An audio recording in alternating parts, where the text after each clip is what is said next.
নমস্কার সকল দর্শক বন্ধুদের একটা নতুন ভিডিওতে অনেক অনেক স্বাগত। আপনারা প্রায়শই কমেন্ট করে থাকেন যে লেবু গাছের যত্ন পরিচর্যা আমরা কিভাবে করব।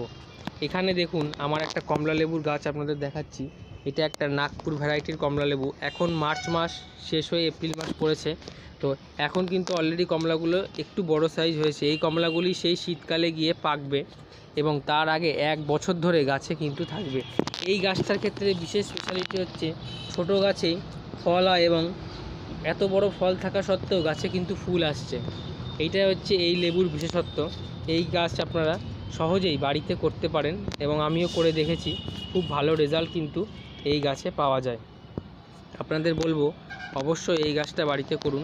এই গাছের পরিচর্যা আমার চ্যানেলে ভিডিও করা আছে, যাদের আগ্রহী তারা দেখে নেবেন।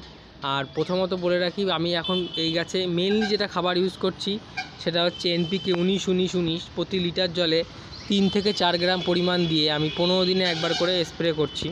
আর গাছের গোড়াটা আপনাদের একটু দেখাই। এই গোড়ায় আমি যেটা দিচ্ছি সেটা হচ্ছে, আমি কিছুদিন আগে একটা ভিডিও পোস্ট করেছিলাম যেখানে আমি জবা গাছ নয়, বেলফুল গাছে খাবার দেখেছিলাম। তো সেই খাবারই আমি এই গাছেও দিচ্ছি। তার মধ্যে হাড়ের গুঁড়ো, তার মধ্যে নিম খোল, সরষে